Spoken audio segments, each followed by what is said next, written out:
Je vais te montrer comment j'ai réalisé cet îlot de 2 mètres sur 2 mètres, intégrant des caissons de cuisine et un lave-vaisselle. C'est parti.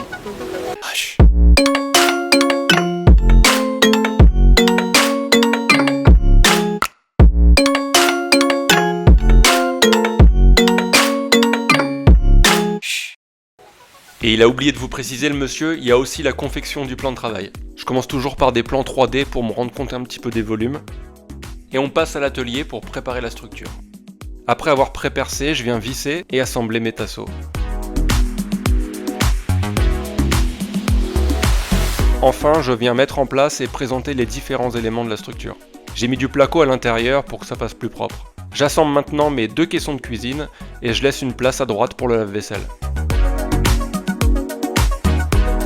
Bon, je pars en forêt chercher mon plus bel arbre pour le découper.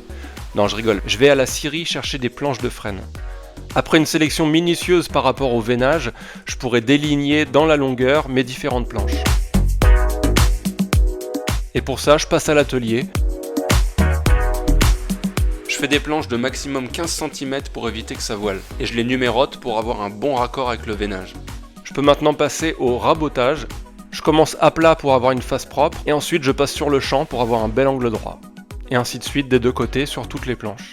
Et avec cette serpe magique, je viens enlever l'écorce. Je trace mes repères pour la lamelleuse.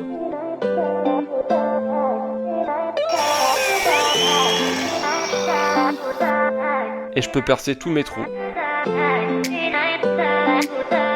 Pour coller mes pièces, j'utilise l'Ultimate 3 de chez Titebond. C'est une colle américaine waterproof qui est vraiment de très bonne qualité. Puis j'en mets tout le long et avec un rouleau, je viens bien étaler. Enfin, je viens mettre mes lamellos.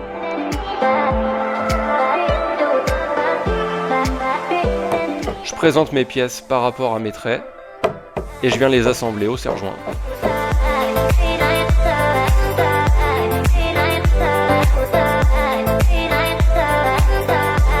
Je nettoie les excès de colle avec un chiffon mouillé avant que ça sèche, puis je passe au ponçage.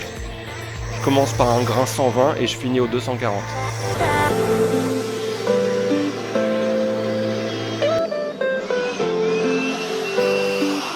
Un coup de soufflette pour enlever toute la poussière et je viens le présenter sur place dans la cuisine.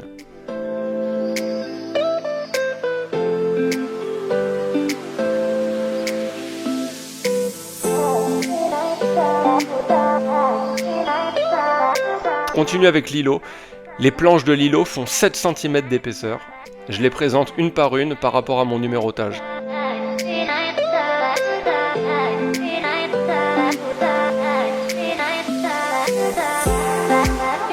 Même principe, lamelleuse, colle, serre-joint, et je viens couper en bois de boue avec ma scie plongeante. J'ai complètement oublié de filmer quand j'ai collé les pièces. En fait, l'îlot, je l'ai assemblé en 2 parties, et chaque partie, je les ai collées avec des serre-joints ensemble. Ah là, à gauche, vous voyez le collage. J'ai mis énormément de serre-joints et de lambourdes pour éviter que ça vrille. Et une fois que mes 2 pièces sont sèches, je viens les assembler entre elles. Je me suis aidé d'une sangle à cliquet, et je viens terminer avec des serre-joints en bois de boue pour bien que ça soit raccord. Je passe maintenant à l'incrustation de l'évier, je vérifie ma cote, et je prends ma scie plongeante pour le découper.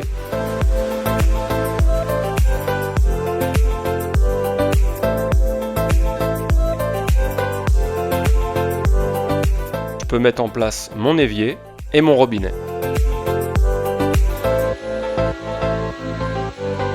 Je mets un coup de défonceuse avec une fraise quart de rond pour bien arrondir les angles.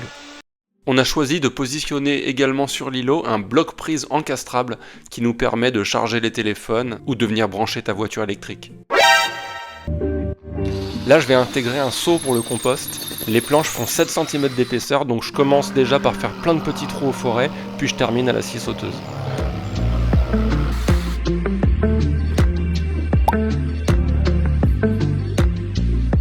Et avec ma défonceuse, j'ai créé différents niveaux pour intégrer la pièce en inox.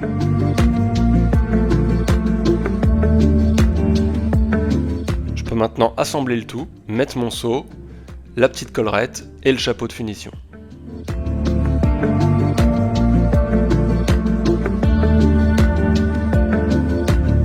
j'ai mis un petit cric hydraulique en attendant le pied en ferraille.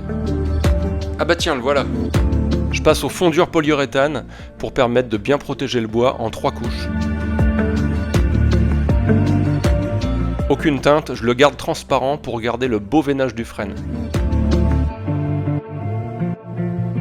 Je peux mettre en place le pied en fer. J'ai intégré une petite barre en dessous pour pouvoir poser les pieds quand on est sur le tabouret. Tout autour de l'îlot, j'ai mis des planches de coffrage style pointe de Hongrie de Papouasie du Sud. Et je vérifie que tout est bien de niveau, je peux le visser par-dessous.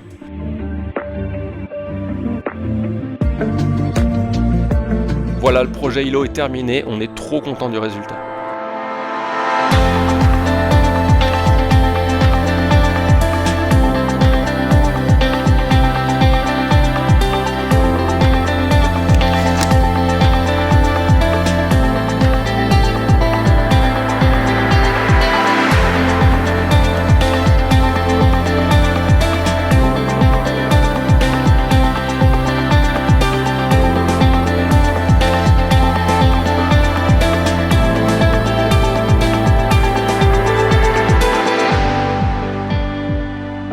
Voilà, c'était une petite aparté sur la construction de l'îlot. On va reprendre la série sur la rénovation du gîte. N'hésitez pas à mettre un commentaire YouTube, ça aide pour l'algorithme.